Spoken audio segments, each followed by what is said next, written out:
Welcome to the Cup of Joe Show, where we explore the journey of recovery from alcohol and drug addiction.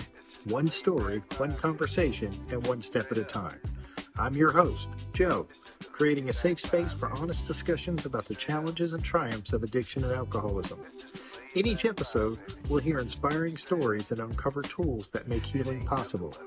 Sobriety is not a one-size-fits-all journey, and you don't have to face it alone. Recovery is possible, and it's worth it. Thank you for joining the Cup of Joe Show. Now let's get started.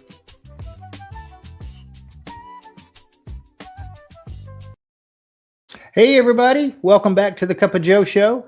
I'm your host, of course, Joe, and I just want you to know if you are out there and you are struggling right now, please reach out for help. Please don't suffer in silence. My guest today is Keisha W, also known as Polka. Sober since March 27th, 2024. She's originally from Brooklyn, New York, by way of her Caribbean parents. She's an artist, creator, and a woman discovering a whole new way to live in recovery. Whether it's travel, concerts, documentaries, or simply spending time with her sober tribe, Keisha found something different through sponsorship and the people around her. Today, she is learning that recovery isn't just about staying sober, it's about feeling connected. I'm really looking forward to learning more about Keisha, so grab a cup of coffee, settle in, and let's get into it. Hi, Keisha. How are you doing today? Hey, Joe. She is an artist. That was the best "Hey, Joe" I've ever heard. So thank you for that. Hey, Joe. Thank you so much for having me. Absolutely. Thank you for your willingness to come on and share your story. Yes. I really appreciate it. So what was it like growing up, Keisha?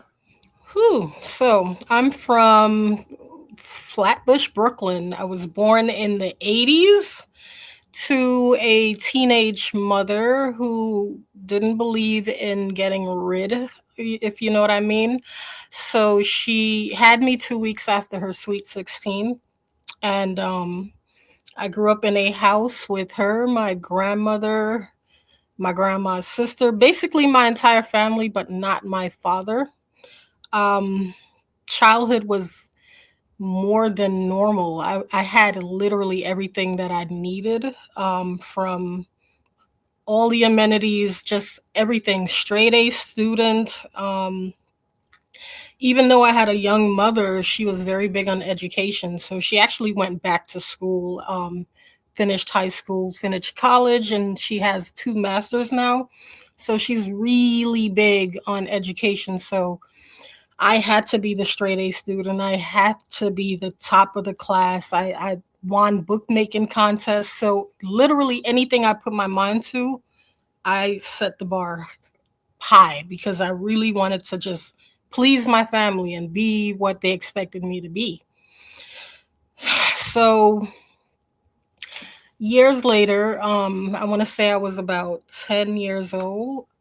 Mom got married to my stepdad, and they've been married ever since. So I'm 41 now, so that'll let you know they've been married for quite a bit. And I did not meet my father, which it's gonna tie into my story. I always asked about him growing up, and not always, really just little pieces here and there I would ask about him, and there was never a straight answer. And so I graduate from high school, top of the class. I might skip around a little bit, but I really had. Let me swing back to what my first drink was, or that I remember. I believe I was like 16 years old. Like I said, I didn't grow up around alcohol. There was no alcohol or drugs around me. Very normal childhood. I had everything. And my mom took me on a 7-day cruise because I had straight A's. So I'm in Mexico, and I believe my first drink was like tequila. And it was something else because I didn't think I arrived. I just thought, this is not for me. So I don't think I had one of those feelings. I just know that alcoholism is what I had before I became an alcoholic, if that makes any sense. So yeah, being, because even though I was at the top of the class, I played sports, I was the captain, I did this, I did that. I never felt part of. It was weird. I just never felt part of. So I go to college and I want to feel part of. I went to Florida Atlantic University, and there I might have had what I thought was my second drink. I started college on a Monday. On Wednesday, I was getting pumped for alcohol. 2 days into college, the RA is trying to kick me out. And I figured I'm never going to do that again. I should have known better. But, and to this day, my mom does not know that happened, because I had this Emmy Award winning performance just crying to the dean and just saying, I've never done this. I know I'm underage. Okay. I partied, and by partying, meaning dressing up and going to parties. I didn't drink for the rest of the time that I was there, which was all of a year, but I flunked out because I wanted to be part of once again. So my mom, who's like a computer genius, found my grades, saw that this straight A student is making D's and F's, and she says, come back to New York. You're going back to college up here. So I moved back to New York, and at 19, 20, my mom and my stepdad says, hey, we're pregnant. I've been the only child this entire time. Mid-college, and here goes my mom saying we're pregnant, and it's twins. So they're born when I'm 20 years old, and we take up and we leave and come down to Georgia. So this is almost 21 years ago. My brothers, they'll be 21 next month. Yeah. So we come to, mind you, there's nothing about alcohol yet. It's always yet, right? So we get to Georgia because mom doesn't want to raise the twins in the city of New York. So we're going to come down here, buy the house, do the suburban life, and everything's fine. I continued my education here, and I went to Clayton State University for a bit. And that's actually where I got introduced to not just beer, 40-ounce beers. I didn't start off little. I started off by drinking those big boys until I passed out on campus. And I kind of liked it. I didn't really care that I fell asleep. We call it falling asleep. I passed out. And it just became the norm for me, and I would hide that. Hiding is a big part of my story, too. I hid it. I'd get home because I still lived with my parents for a little bit, and just go on with my life.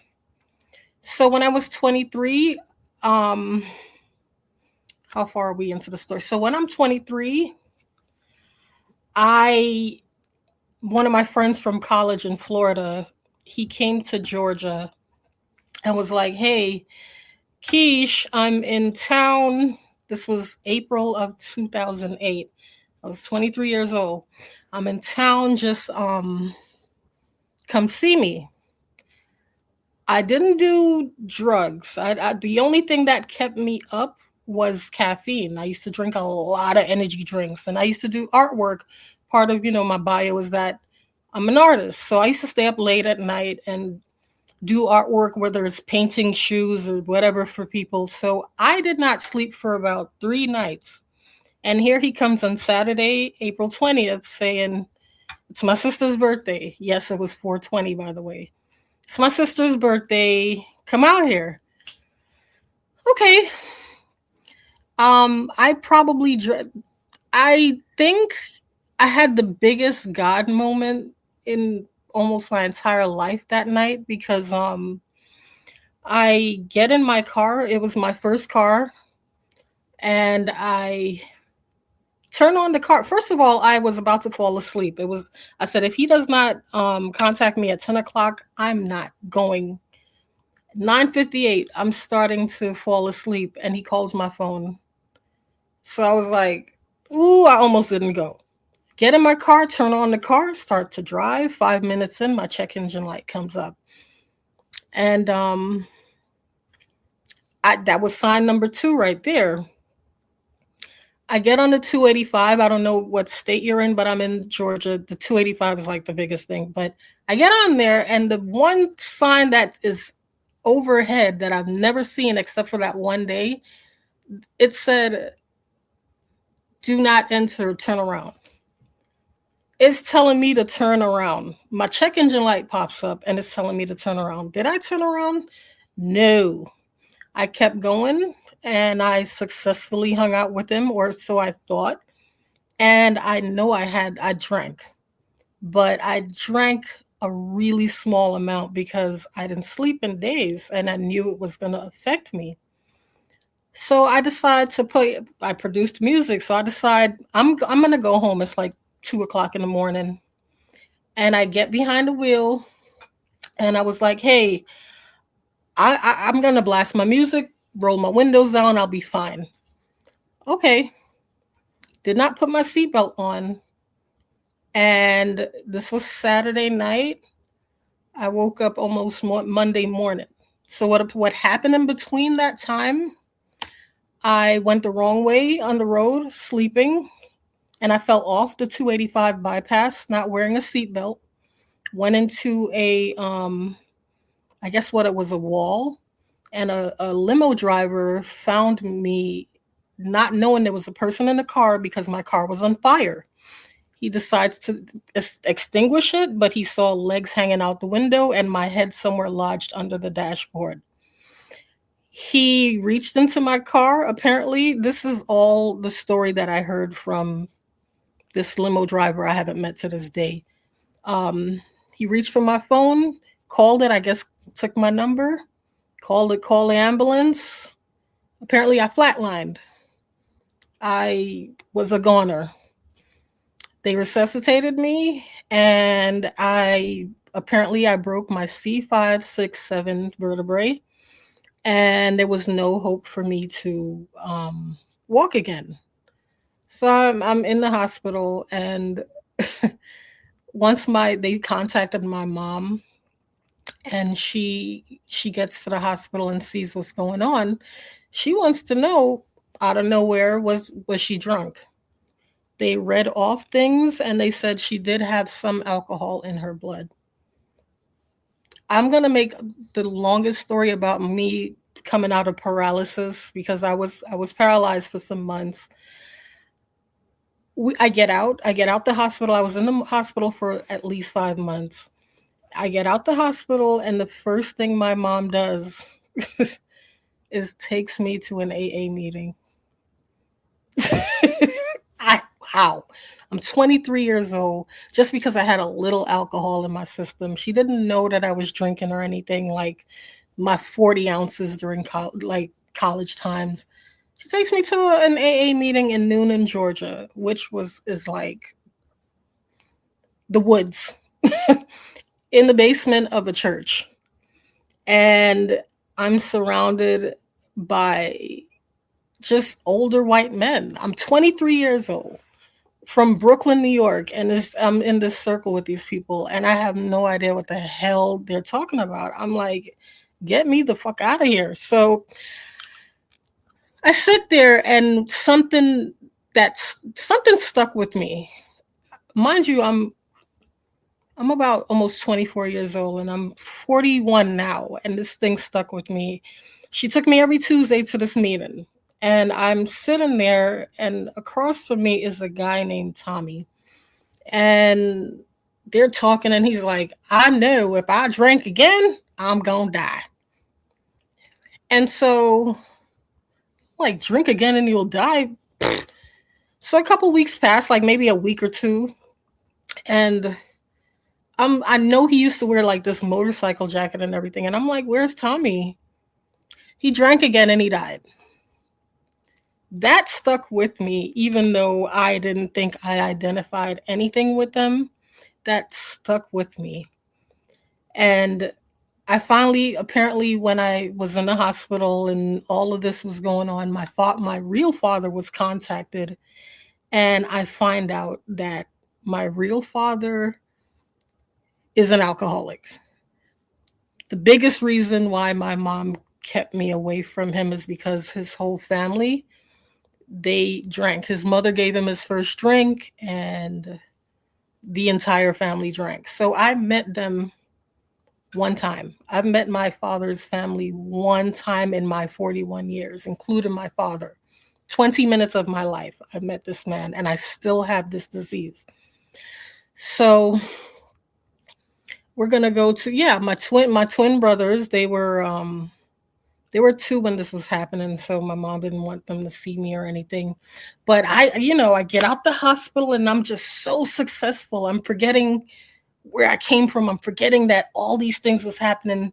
And so my boss starts bringing wine around. And I ran a vitamin shop, by the way, for about 10 years. I was the youngest store manager on the East Coast. Here I am trying to be a leader again. And everything's good. My parents, they got a bigger house. They signed over their first 3-bedroom house to me, and they bought like a 5-bedroom a couple miles away. So I'm in this house by myself. I have my car. I've arrived. That's when I've arrived. And after 10 years, literally 6 days after my parents moved into their house, I lost my job. Just completely lost my job. And I did not tell them. Here I go hiding it. How my mom found out is that she called my store and they said she no longer is with us. And now my mom goes into stress mode because we just you still have a mortgage to pay. You still have all this stuff going on. You had a 10-year career. You were at the top of your game. I was like, Mom, it's going to be okay. Didn't realize that I felt like the biggest failure on the planet. And that drinking, thinking, I didn't realize I got into this depression, and I started to drink the wine all the time. Start drinking more and more wine. All of a sudden I realized pre-workout, wine. Post-workout, wine. Oh, I can't sleep, wine. And now the wine is starting to take my life over. And I feel like I have no direction anymore, especially because this thing that I was with 10 years, I built a whole thing. It's gone. Couple months, I brushed through my money, all of my money, and I find myself working at a warehouse.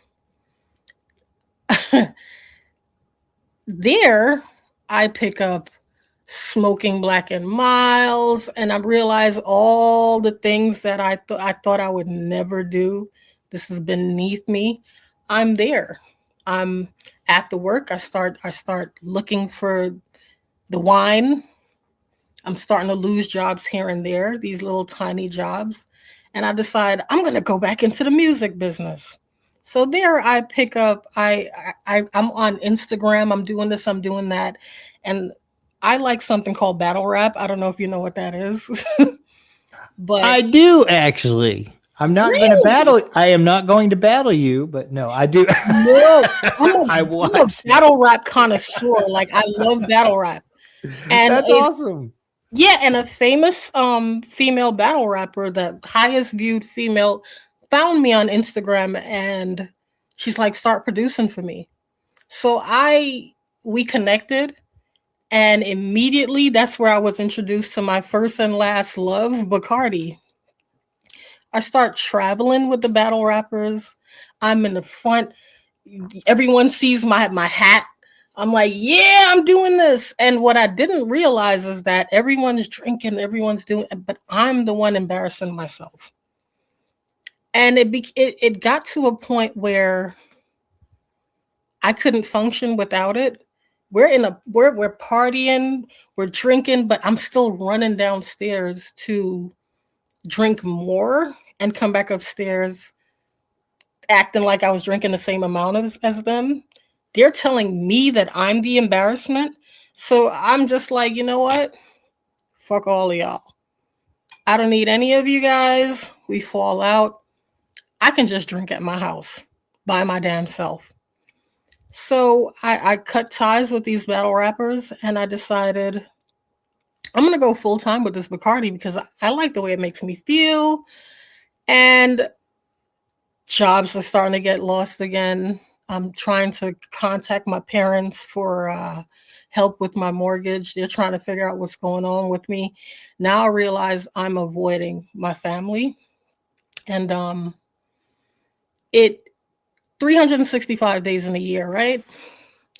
All 365 days, I found reasons not to be with my family who lived maybe 10 miles away. I'm headed there. I'll be there. It's Thanksgiving. I'll be there in a couple minutes.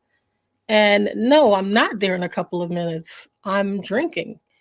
When I finally went there one day, I was so obsessed with the drink that I said I had to work the next morning. I had to leave. No, I just had to go home and drink. And it stayed that way for the next couple of years until one day, about 3 years ago, after avoidance, my twin brothers, they were graduating from high school, May, and I drank let's go to how my house was, by the way. It no longer was a house. Because I don't have anyone there anymore and I'm isolating myself, I'm drinking more and more. I don't want the neighbors to hear the clink, clink, clink, clink, clink when I'm pulling the garbage around. So I started to hoard these bottles. And one corner of the room became the entire bedroom, the next bedroom, the next bedroom, until my all three bedrooms, the garage, the bathroom, and the kitchen was filled with alcohol bottles. If you look at an episode of Hoarders, that was me. I stopped showering. I let my water bill go so high that the water went off. I went and I shit in the woods. The woods behind my house. I'm peeing on the porch, and I just felt emptier and emptier. I was like, okay, I'm not gonna live anymore. This is clear. And one day I just shaved my hair off and I looked in the mirror and I was like, who are you? Because I did not know who I was anymore. And I just didn't want to ask for help because I didn't know there was help for this. I was so deep in it, I said, I'm not going to live to see 40. I believe I was 38 at the time. So we're going to cut to my brother's graduation day. I'm in the house. Bed has it's just covered in urine, feces, bottles, and I'm just in my little corner. As long as I have my alcohol, I don't care. So I drank the first half of a 750 milliliter. I just drank the first half of it that morning and I passed out. I totally forgot I have a high school graduation to attend. So how I came to, I can't say wake up, was my twin brothers were banging on my front door and calling my phone repeatedly, trying to get me to come over to their house so I can go to this graduation.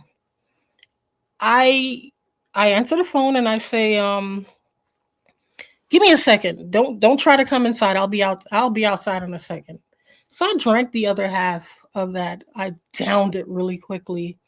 And anyone that knows me, they know that I'm known for dressing up for anything. I have my own style. I ran outside with a dirty N95 mask on my face, a dirty trucker hat, because I have no water. I did not shower, ripped up jeans, just a shell of myself, and ran outside, no key, just ran into the car. My poor brothers didn't know what was going on, and they drove me to my parents' house. And as I walked up the driveway, I thought I was walking just fine. Apparently, I was just stumbling everywhere. And that, at 38 years old, was the first time that my family saw me drunk. They had no idea. On my brother's graduation day, they had no idea the disease that I was carrying.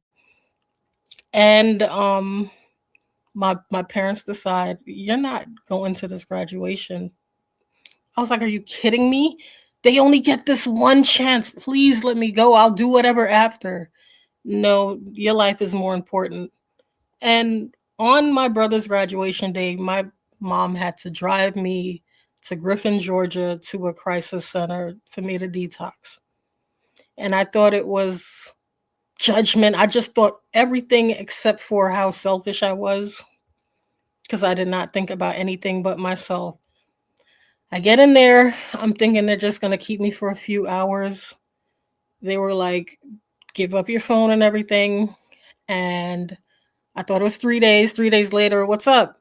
Because I'm still obsessing about my house, because my house is a garbage heap, and my parents does not know I'm obsessive. And then I'm obsessing, like, I think I have a little bit of alcohol left in that house. So those 7 days passed, and I get out. And that's where I got my first big book. There was a woman that said, there's something special about you that you don't understand, that you don't see yet, Keisha. And she gave me my big book, my first big book, which is what I use to this day. I didn't know what the heck she was talking about. I didn't know what this little blue Bible looking thing was. But I held on to it because that's the first time in a long time I felt like somebody believed in me. So I put it in my little book bag, and I give the crisis center my home address instead of trying to go out to like IOP or anything else. And I get in front of my house, and I think a power greater than myself stopped me from going in there and trying to drink. I just sat down on my porch, and I was like, it's over. Whether my family saw the house or not, like, just demoralizing. I felt like less than nothing, and I said, it's time. So I called my mom, and I was like, I got out, and I'm in front of the house, and I need you. And that's where that day, she took me to the first place she had no idea about any of this stuff. She took me to the first place she thought about, not thought about, she looked up, which was Sober Living America. Didn't know any better. No insurance. They was like, oh, just come in. How quickly can you get her here? She said 30 minutes. That's the last time I saw my house. And I get to this place with 6 women in each apartment, roaches everywhere, and I start crying. I'm like, this is not my life. And my mom looks at me and she's like, you'll be all right.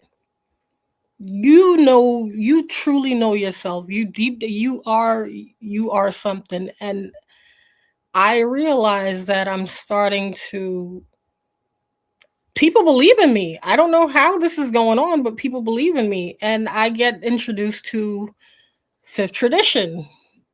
We're required every Saturday to go to meetings. And so I'm like, all right, this is my home group. I don't know any better. I'm in my first few months of sobriety. On paper, okay, I got a sponsor. Yay, it's a 6-month program. You know, I'm starting to realize my skin is getting better. I'm taking showers now. Okay, yeah, I'm on step 4. So my step 4 had about 4 resentments. It took me about 8 minutes to get through it. I'm like, yeah, look, guys. So I'm so thankful, though, that I was introduced to that home group, because so a week before my graduation from the program, I relapsed. I decided to DoorDash Bacardi, and just one time, and I'm in the bushes, and kids are poking me thinking I'm dead. Just me going back to that. Head full of AA, not fully. And I was like, if it gets worse like this twofold, I got to take this shit seriously. So I call my sponsor. At this point, I think I lasted a couple weeks and I relapsed again. And I had to find a new sponsor. I don't know anything about the program, to be honest with you. So I'm just like, something's got to give. And I get kicked out of SLA, and I'm on the street, and I'm really punishing myself. And I don't know if I butt dialed someone from my home group, but someone calls me, and she lives across the street from me now, by the way. She calls me and she's like, I don't know what made me call you. Are you okay? And I just told her everything. 2 people from my home group called me, not knowing what was going on with me. And I was like, I do not want to go back to that group and pick up this white chip. Pride and ego was just taking over. And I was convinced to put my pride to the side and to get another sponsor. So now I get insurance, and one of those 2 people from the home group, they get me into treatment, and I start to take this shit seriously. I get a sponsor, and as much as I was afraid to approach her, I was like, screw it. I don't want to deal with any of this anymore. And I go to this treatment center, and I start like calling people from my home group, making myself more available, being more vulnerable, and taking this thing serious with my sponsor and actually utilizing my sober confidence. So I get through my first couple months in treatment. I really wasn't utilizing the sponsor, actually. And I thought I could do everything on my own. Quickly, I realized, Keisha, you're not in control. So I utilized the sponsor. I realized I can't do anything. This thing between my ears is a piece of shit. So I take every single suggestion, and I get a job in recovery. And I'm thinking, I get taught that that's a paycheck, Keisha. There's other things to it. So I start going through the steps for real. I really, when I got to step 4 and the way my sponsor broke it down, I went from 4 resentments to 26 pages of resentments, and seeing that I had a pattern in how I expected things, how I wanted things, the fact that I'm a hypocrite. And it was very liberating in actually writing things down and being super truthful. That's when I felt that relief of that first drink relief, was when I started to put the pen to the paper, and I was like, oh my gosh, it felt so good to be honest. When I got through 6 and 7, and I had to get to the 8 and 9s, what I didn't realize was that I really owed my mother the biggest amends. And that in itself, to this day, I mean, it's a living amends. Even after 2 years, like, it joys me because I don't have any secrets anymore. I have no secrets anymore. There's things that annoys me, but I call my sponsor about it. My sober confidence, and I feel like I might be jumping around about like certain things right now. My sober confidant who called me on the street and everything, I stayed in treatment for about a year, and I worked for them. And that all of a sudden one day, last October, they were like, sorry, you gotta go. And immediate fear. And I call my sober confidant, and she's like, okay, just breathe. We're going to live in the solution, because my life right now is living in the solution. And it happens that right across the street from her house was a woman with a 4-bedroom house that needed someone to live there with her. And where do I live right now? In a 4-bedroom house in the suburbs that is super clean with water, with I can't trade this for anything. I have a sober tribe that checks up on me, that I can check up on. I can be there. I watched my best friend lose her dad, and she did not drink last year. I seen a lot of things happen, and people did not drink over it. And just being part of, because I'm now with my new sponsor. I'm going through the 12 and 12, and it's I know the 12 steps was getting to myself, but I love the 12 and 12 because I'm being a part of something. It teaches me that no matter what, because I grew up thinking, oh, I'm so alone. I'm being taught that I'm always going to be part of something. I'm still a daughter. I'm a sister. I'm a member of a home group. I'm an employee. It My life feels so different right now. Like, even my train of thought about things that used to annoy me, I my whole train of thought has changed. I have probably a better job than I did at the vitamin shop. I went from working in recovery to getting promoted within, as I work for their corporate now, so I do medical billing and coding. And now I'm auditing for them, and I make great money. I I actually take care of my car. Things that I didn't do before, I'm able to do it. I'm Life is I can't say I got my life back. I got a new life. I get to go to concerts with my friends and remember everything that's going on. I'm going to see ASAP Rocky with my friend across the street next week. Like, I celebrated the birthday that I never thought I would get to. I celebrated my 40th with my sponsors and everyone. Like, my family, I'm there for them.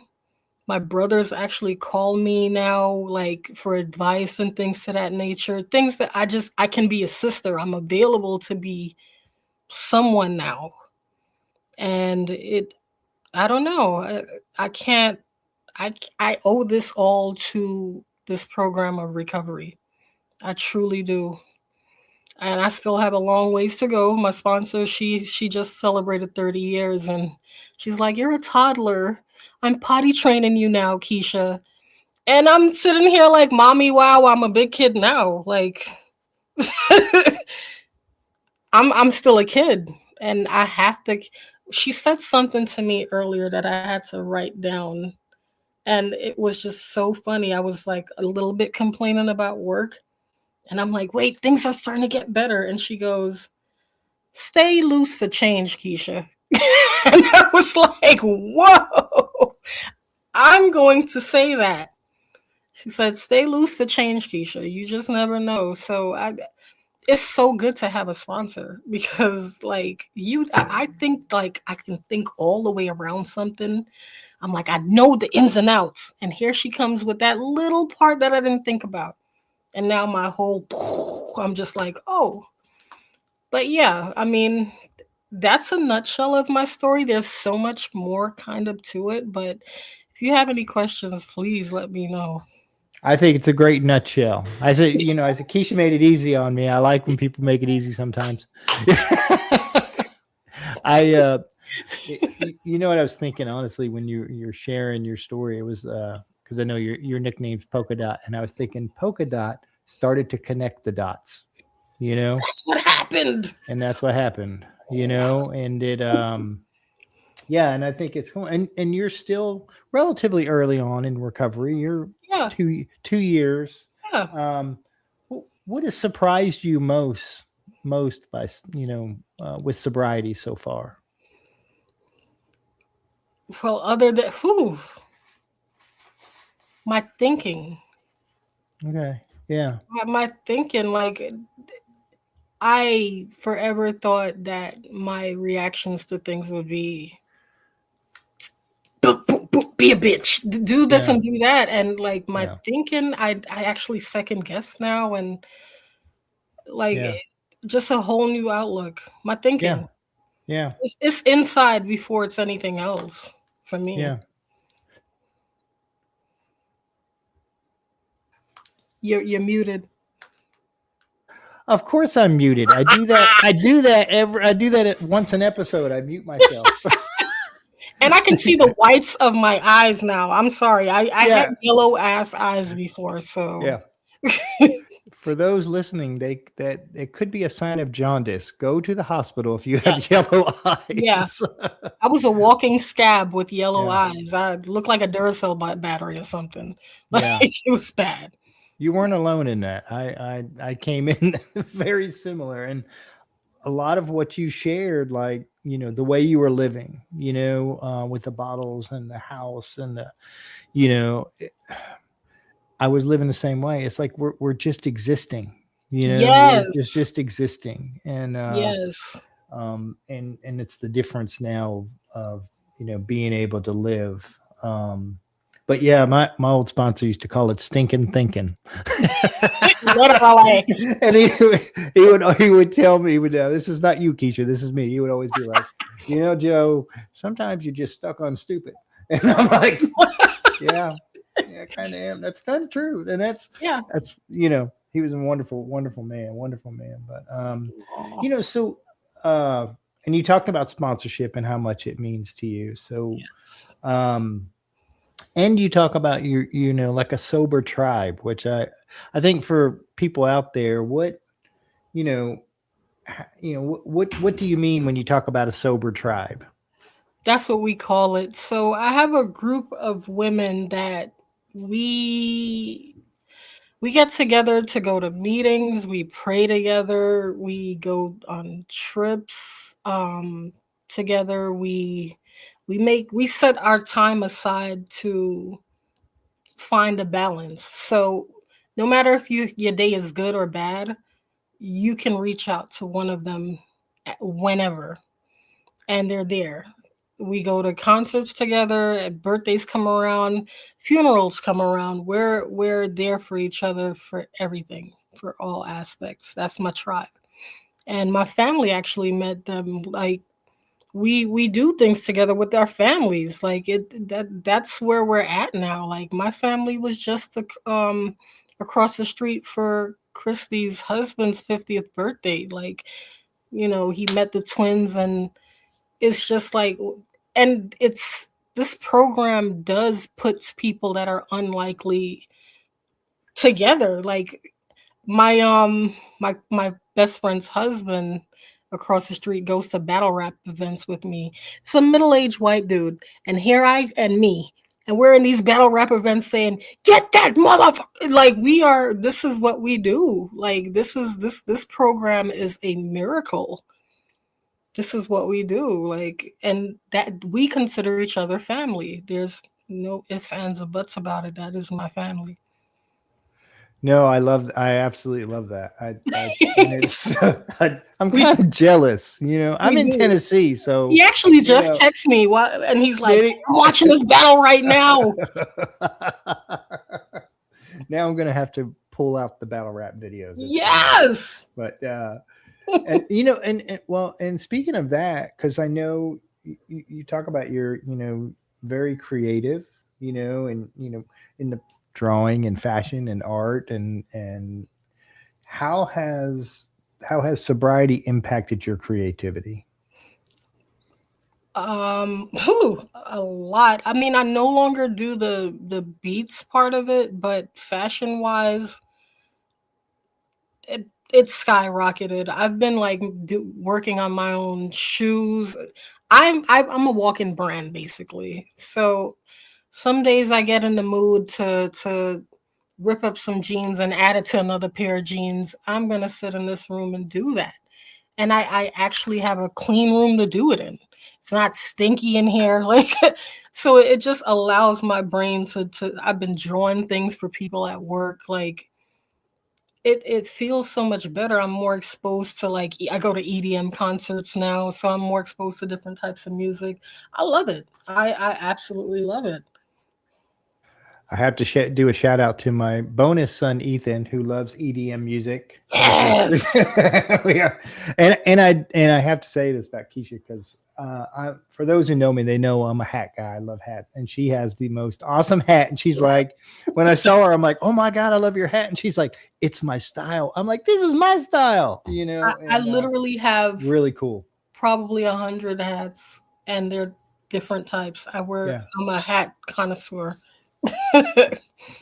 I love it. It's such a cool cool thing. So, um, Thank you. listen, here's a question for you. Looking back, Hmm. what's one thing you were afraid sobriety would take away from you that it's actually given back to you? One thing, Or two or three, whatever comes to mind. fun, family, freedom, to be honest. Yeah, fun, family, freedom. I didn't mean for it to be all F's, but yeah. I think that's I beautiful didn't think I stuff. would have fun anymore. I thought I was gonna force it. Like everything would be a force. Family, I didn't think they would to go further with it. I didn't think they would trust me again. I mean, I hid something that detrimental. I didn't think they would trust me again. And that's definitely not the case now. Fun family. What was the third one? The, what did I say? Oh, don't now you're gonna ask me to remember. I have no recall memory. I'm older than you, girl. Dang it! Damn it! Um, well, really, Fun, family, and freedom is what you said. yeah, freedom. Like I, I did feel like an empty shell of something, but I just felt like I was trapped in my head, if that makes any sense. And like now I really do have a freedom from the cravings, freedom from everything. Like peace. That's a big peace. There's literally I can't tell you when last I've had any drama in my life. It's peace. That's all I ever wanted too. Yeah, I mean, we we we literally imprison ourselves, you know, Yep. and it we don't realize we think we're living. We Yes. think literally, Yes. and we're really just swimming upstream in the river of denial. Yes. I was such a zombie. It Yeah. was like mandatory for me to walk to the store to get the nearest drink. I cannot believe that is how I lived.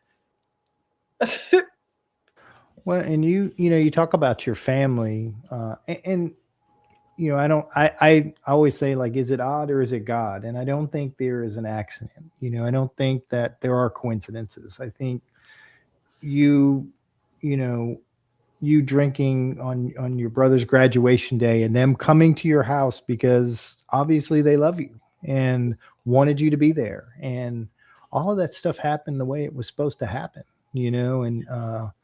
and your mom planting a seed when you're in your 20s, helping to plant a seed, bringing you to Yeah. a place where a seed could be planted, I guess is a better way Yes. to say it.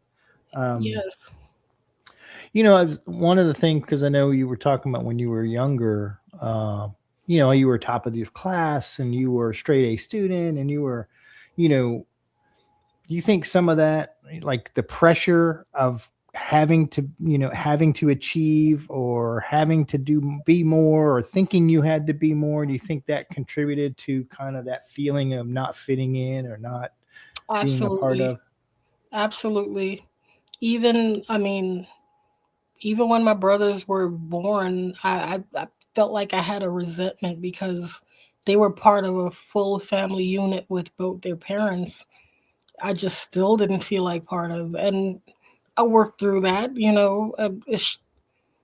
It's always been like that, but now it's like for the better. Like I stood out at work. I have the greatest boss that knows I'm in recovery. And when I need to do things like this, she's very supportive. Very huge shout out to Dr. Court. Like she's been great. Like in sobriety and in sobriety, I'm learning to have the work ethic I used to have, like before all of the drinking and the shit show of my life, before I burnt it down. So it's amazing that I'm given the opportunity to do this like better. Everything's better than it was before. Like when I thought I've arrived, I still didn't feel like I had a purpose. And the biggest thing is my connection with my higher power. I never had that connection, even growing up, going in church and doing all that stuff. Didn't feel a connection. I feel it so much now that I've gotten sober. So Well, and that's one of the beauties of the 12 steps. The 12 steps are designed to connect us to the power that can help us, that higher power, whatever it is, each individual, you know, um, yes, does it. It's where it's left to our own choice, our own description, which is one of the beauties of the 12 step program. Is it's yes, not, you're not force fed, any particular, uh, you know, power, and it's for you to come up with what is it, yeah, and the steps take us to a process that ultimately connects us, and that's, I think it's such a cool thing. It tells us that I live in the spiritual experience in the back of the book, where it says, we just we are given the opportunity to have this power that's just enough that we don't have to take a drink today. Everything else is a bonus. The whole design is so that yes, you and I don't have to take a drink today. yes, yes. And I've had the fortune this past holiday. It was weird. Like I'm driving. I believe it was like New Year's Eve or something from work, and I just got this overwhelming gratitude that came to me. Like I'm not looking for alcohol.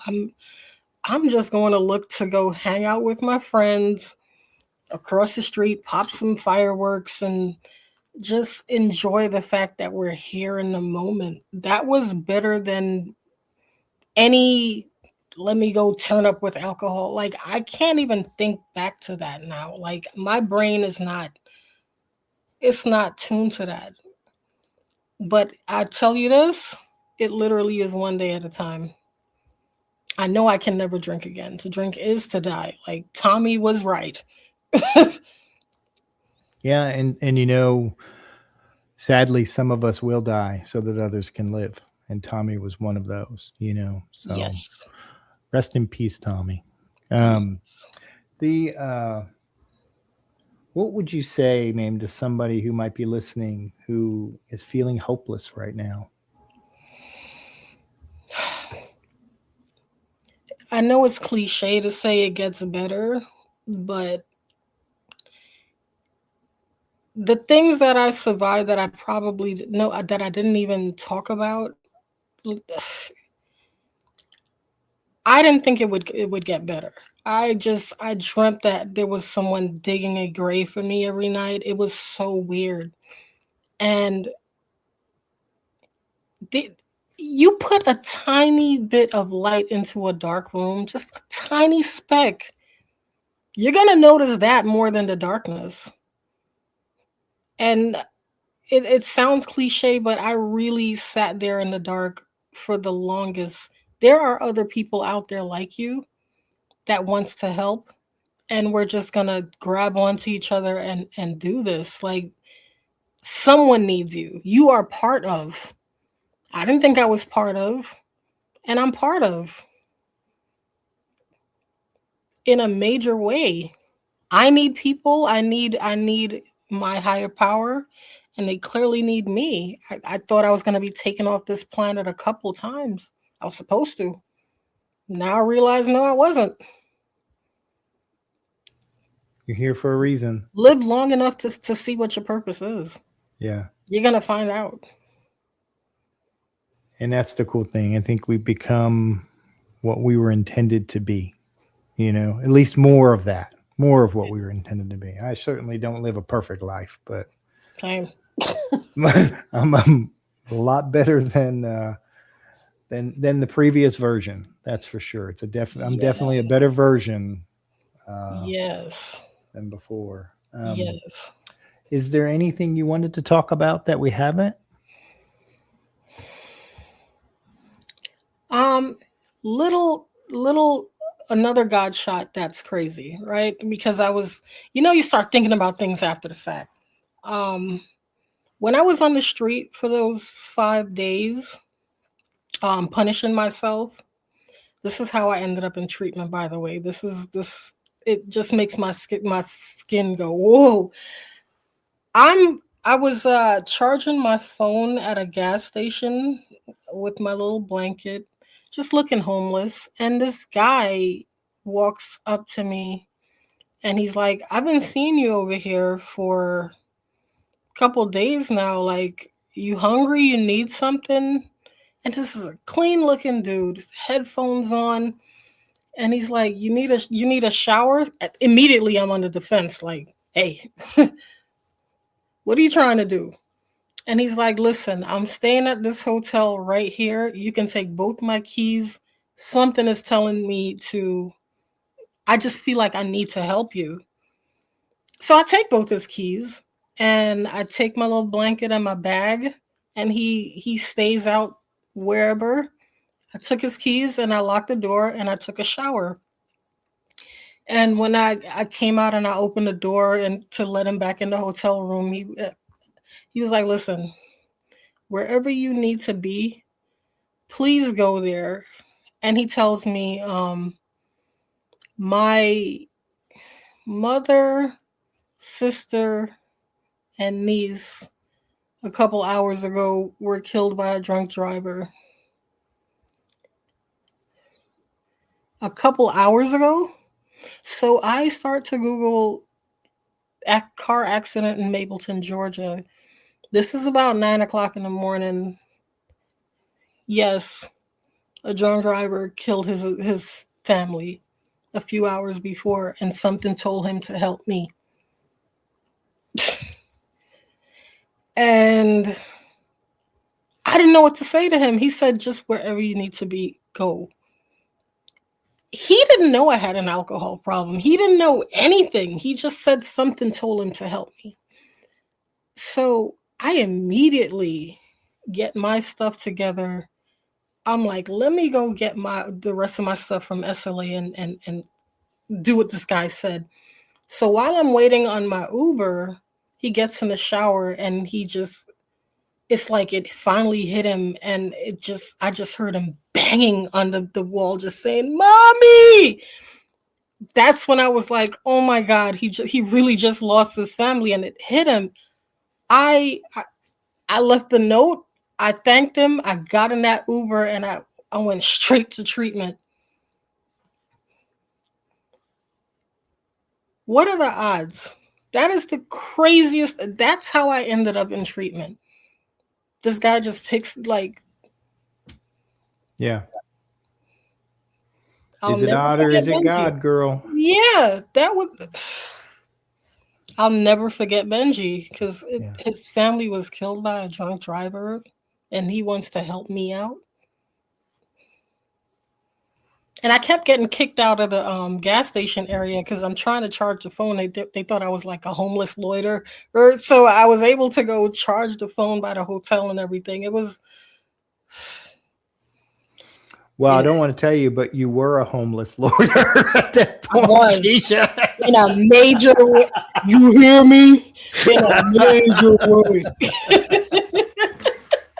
I love that you said, they thought I was. That I am what wasn't, I am. though. You were at that moment, Yeah, but I no. was. I was.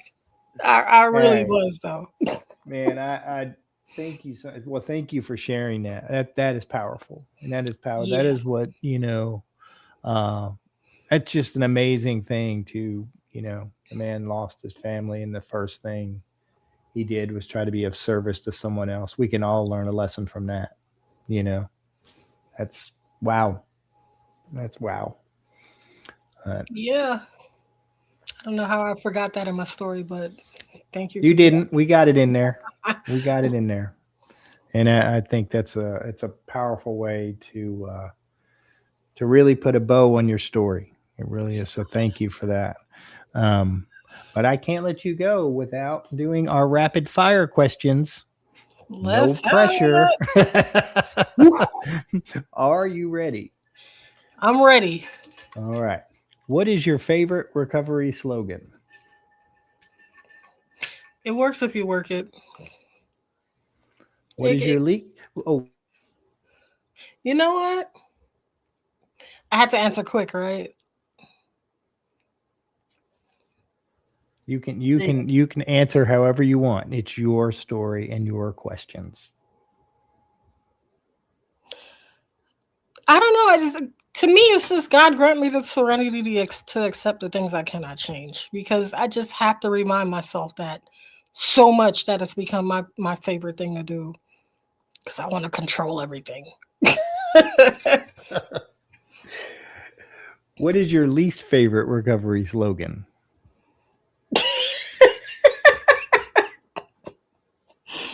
Oh, least favorite?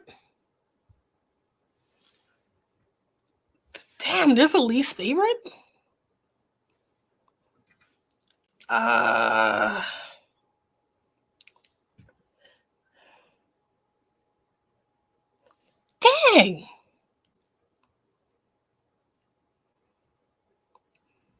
I don't know. Now I'm starting to think if it works if you work it, it's kind of annoying. It's true, but I don't think it's so true. Like, it's so true. But, Well, and that's why we ask it the way we ask. It's, it's your least favorite. It's still a favorite. It's just the least favorite. yeah, So it's okay. yeah. What do you think is your sobriety superpower?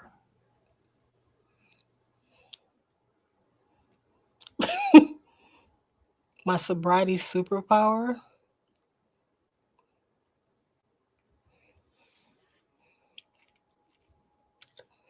Ooh.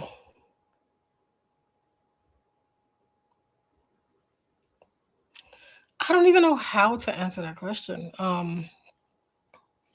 My sobriety superpower is my attraction rather than promotion, to be honest with you. Like, people always ask me about my friend calls me the mayor because she's like, people are always like, you always know everyone and this and that, and I'm like, I'm happy, so people naturally gravitate to me. I'm comedic, like, you haven't seen all of it, but I'm I've gotten a taste, though. I have gotten a taste. balls to the wall, tits to the pit. If you could say one thing to your former self, what would it be? Wow. If I could say one thing to my former self. Wow.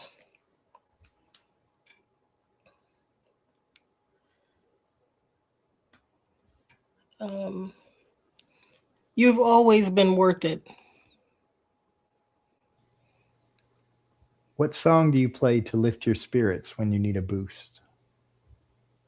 Don't Stop Believing by Journey. I'm sorry, that is like top 2 favorite songs ever. Period. If you could grant yourself one wish to help with your recovery, what would it be? One wish to help with my recovery.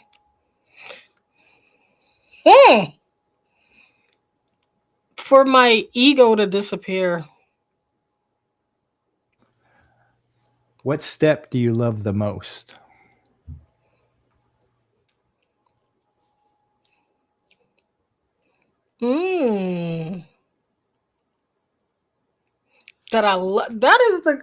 I've never been asked these questions before. What step do I love the most? One sounds cheesy.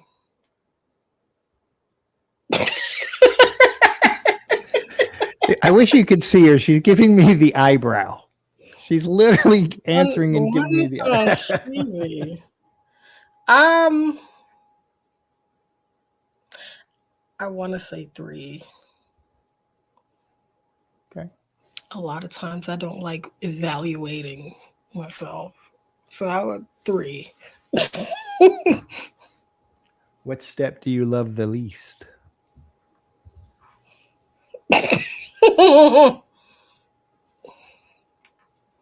What step do I love? All these questions. I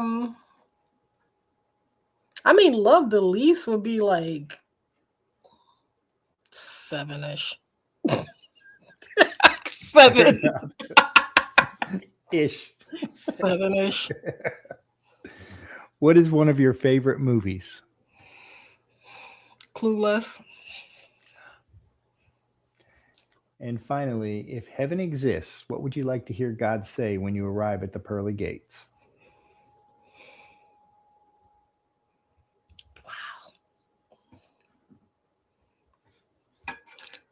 Great job. Well, I think you did a great job tonight sharing your story. So thank you for that. Thank you. Oh my gosh. I really appreciate you. Keisha, aka Polka Dot. And she's got the shirt. She's got the shirt. She literally has a shirt that says Polka on it. Thank goodness she wore it so I wouldn't forget. But thank you so much, Keisha. I really appreciate you. Thank you. Absolutely. Yes. And for the rest of you out there, if this episode meant something to you, please share it with one person who needs some hope today. A new episode of The Cup of Joe Show drops every Thursday at noon. You can listen anytime at thecupofjoeshow.net or on any of your favorite podcast apps, Podbean, Apple, Spotify, YouTube, and more. Just search for The Cup of Joe Show. Don't forget the "the." And if you're looking for your daily encouragement in your recovery journey, subscribe to our friends at thedailyponderables.com, delivering inspiration straight to your inbox every morning. Please like, follow, subscribe, and share because someone out there needs to hear this today. Have a great day, everybody. It's just a laid-back vibe, baby.